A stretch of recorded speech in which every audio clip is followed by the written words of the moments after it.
안녕하십니까 여러분, 망치국어 선생 이준환입니다. 오늘은 교재 중에 유음화에 대해서 배워보도록 하겠습니다. 유음화 얼마 안 걸려요. 지난번 비음화보다 훨씬 더 짧으니까 간략하게 설명하고 빠르게 보고 넘어가겠습니다. 자, 봅시다. 유음화. 자, 우리 유음에 뭐가 있었죠?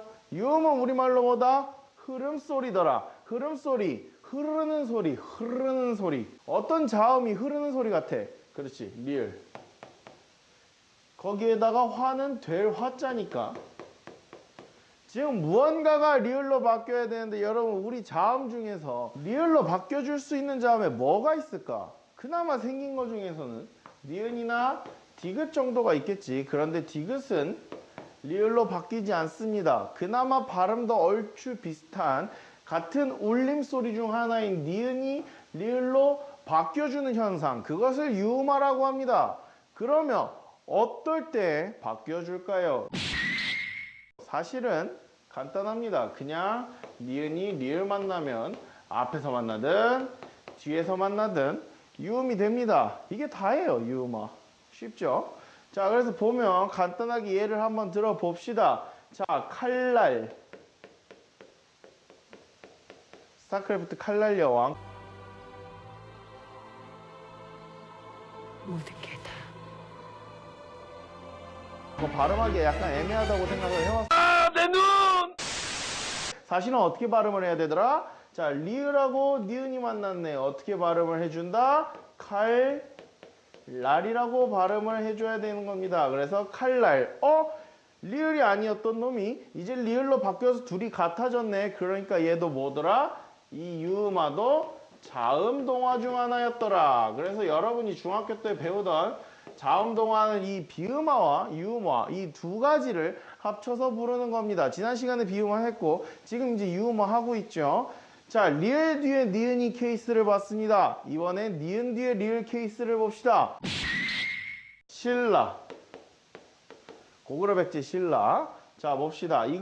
우리가 이거 발음 어떻게? 신라라고 발음하나? 안 합니다. 우리 어떻게 발음하나? 신라라고 발음하죠. 마찬가지로 앞에 있는 니은이 뒤에 있는 리을을 만나서 리을이 되는 현상. 이것도 교체니까.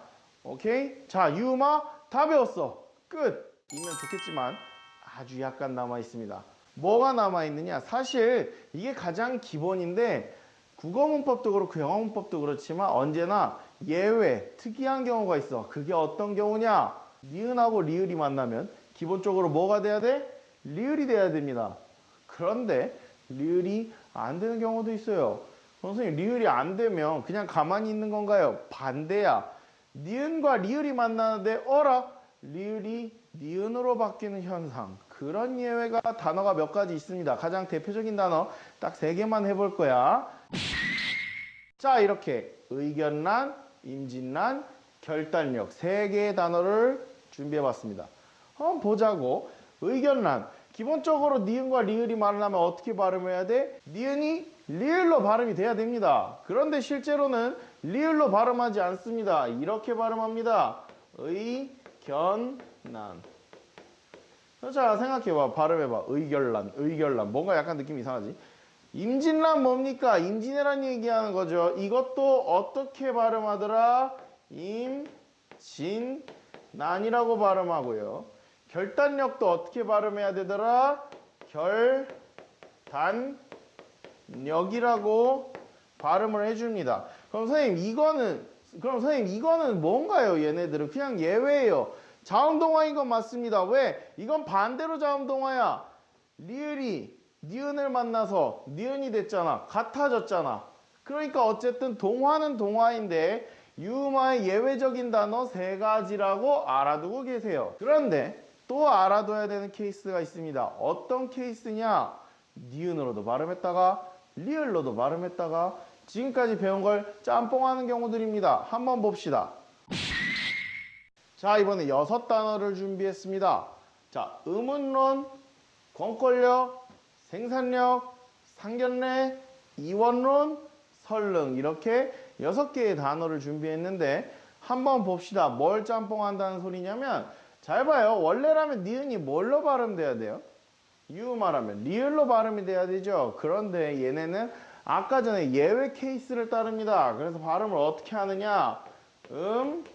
운, 논이라고 발음을 하기도 합니다. 그런데 지금 있는 이 6단어는 니은으로 발음하기도 하지만 리을로 발음하기도 해요. 그게 무슨 소린가요? 즉 바꿨다가 안 바꿨다가 둘 다 소리가 나는 케이스라는 겁니다. 그러면 어느 케이스가 표준어, 즉 올바르다라고 인정을 받고 있을까? 바로 니은으로 발음할 때입니다. 즉 바꿔주는 걸 정답으로 인정하는 케이스입니다. 그래서 여러분이 무엇을 하나 아셔야 되냐면 그럼 얘네들도 결국 예외 케이스인가요? 네, 맞습니다. 예외 케이스입니다. 아까 전에 예외 케이스가 더 나아가는 건데 아까랑은 약간 다른 예외 케이스인 거예요. 왜? 뭘 짬뽕했느냐? 리을로도 발음되고 니은으로도 발음이 되는 녀석입니다. 실생활에선. 하지만 기본적으로 인정은 니은만 인정을 표준어로 해주더라. 그래서 공권력도 어떻게 해줘야 돼? 공권력이라고 하기도 하고 력이라고도 하는데 인정은 공권력만 해주더라. 그 다음 생산량도 어떻게 하더라? 생산량이라고 하기도 하고 량이라고 하기도 하는데 생산량을 인정해 주더라. 똑같이 가봅시다. 상견례, 상견례라고 하기도 하고 례라고 하기도 하는데 자, 인정은 뭐만 인정해 주더라? 상견례를 인정합니다. 이원론 마찬가지. 이원론이라고 하기도 하고 혹은 론이라고도 발음이 되는데 표준어 인정은 이원론만 인정을 하고요. 마지막 선능, 지명이죠. 지명. 선능이라고 발음하기도 하고 릉이라고 발음하기도 하는데 인정은 선능을 인정하더라. 자, 이렇게 해서 유음화에 대해서 배워봤습니다. 짧죠? 유음화 별거 없어요. 다음 시간에 배울 국외음화도 별거 없어요. 그 다음 시간에 배울 경음화는 별거 있어요. 자, 어려운 거 없을 거라 생각하고 유음화는 여기까지 하겠습니다.